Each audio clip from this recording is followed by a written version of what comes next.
Hey guys, looks like it's beer 30. Let's go see what's in the fridge today.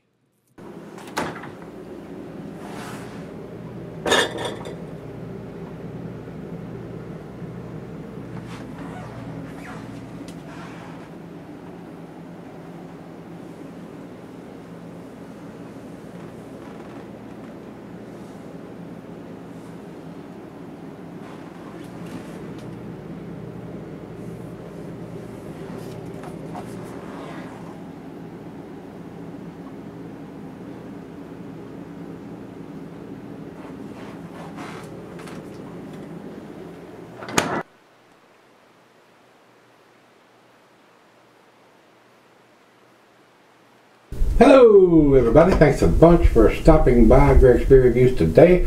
Today's beer comes from Lost 40 Brewing. This is their Nighty Night, an Imperial Stout, and they've done some barrel aging on this with several different types of barrels.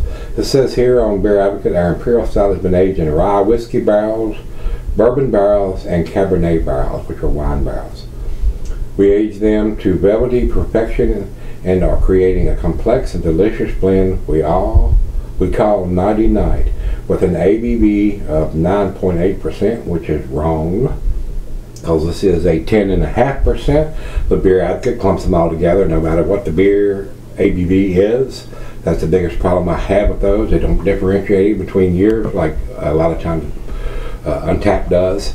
So they just put them all in the same category and give you a lot of misinformation a lot of the times.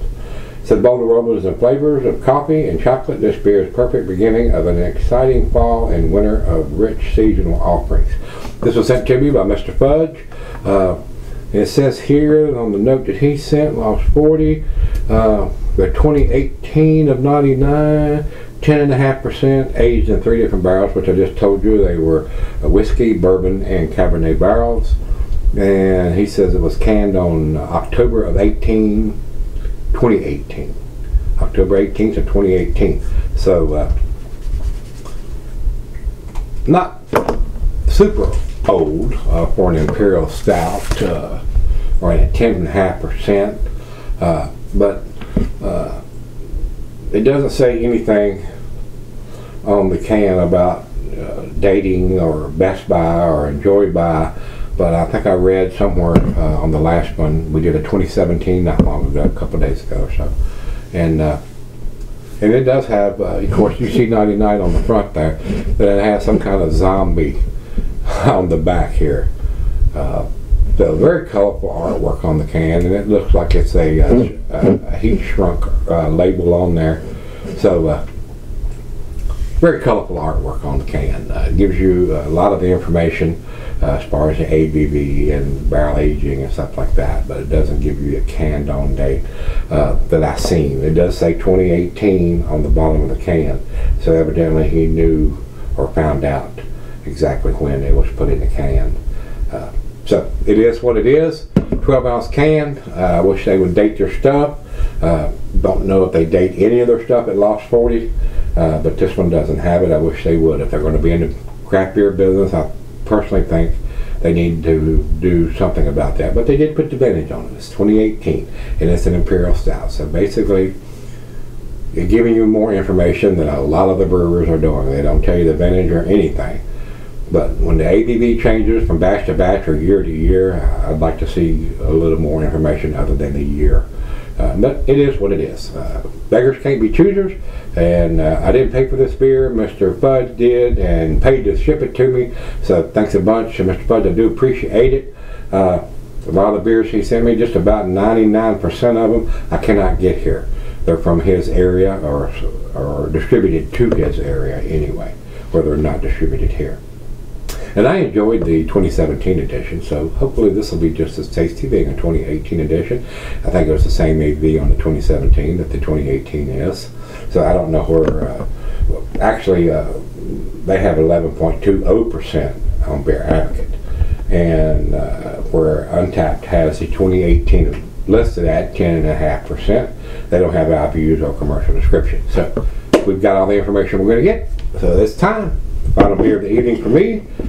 We'll pop this thing open and get it into the glass and see what we got. We're going to pour this straight down the center here, guys, and see what happens. And that was about as aggressive as I can pour a beer. And it didn't produce hardly any head, just barely covering the top of the beer. It's a little heavier on the side of the glass. Looks like maybe a half a finger head on the side of the glass, but not so much on the very top here. Maybe a quarter finger covering it up. Over to the light, there is none. It is pitch black, guys. Good looking beer, very dark. So to the nose we go on this one. I'm getting the barrel aging there. I'm getting a little bit of the bourbon and the whiskey. And it does have some grapey notes from the Cabernet barrels. Nice maltiness to it. Maybe a little black molasses.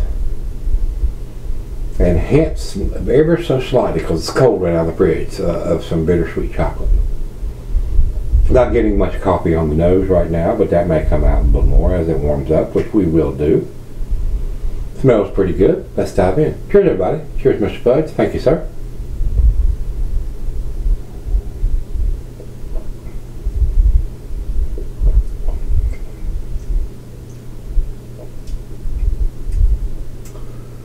The bourbon notes are not off the chain, guys. The whiskey notes are not off the chain. I can tell it's got some of those notes, but they're subdued. I've had a lot better bourbon barrel beers with big notes of bourbon, but they've used 3 different barrels and blended those all together to come up with what they have here. So a little bit of each instead of a lot of one. So tasty beer though. The alcohol seems to be very well hidden.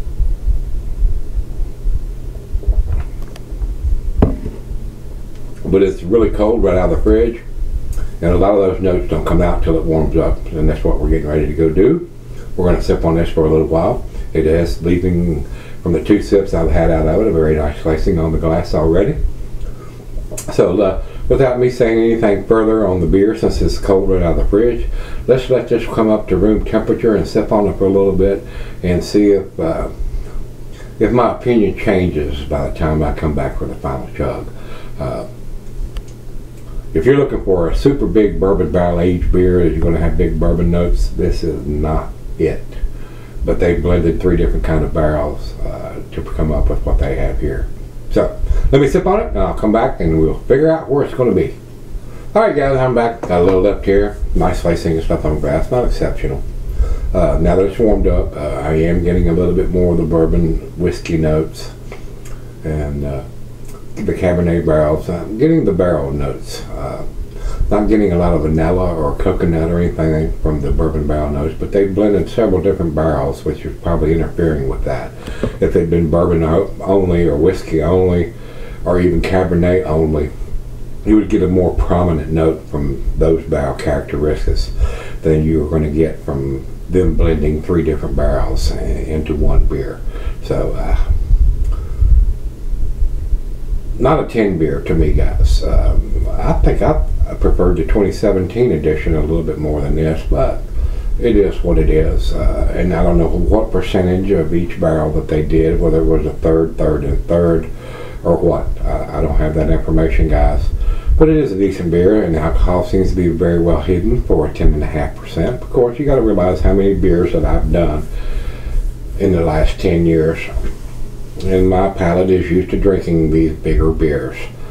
If you're used to drinking a 5%er or something like that, this may be a little boozy and a little heavy for your palate.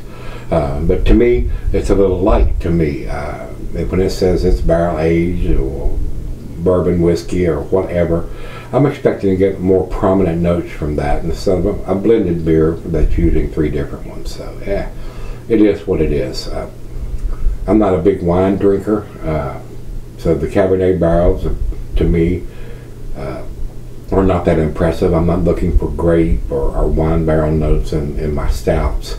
I'd rather have more bourbon or whiskey or one or the other instead of a blending of all 3. But that's just my opinion, though, guys. I think it's a good beer. It's a tasty beer, and I would probably buy this beer if it wasn't too expensive, if it was available here. Being a 10.5%, very enjoyable, and alcohol is well hidden. It is a well-made beer. So Final chug on this one. Not getting any dark fruit, more grapes than I am anything else like plums, dates, raisins, or figs. And the bourbon notes are not so much on the aroma as they are on the taste. Final chug.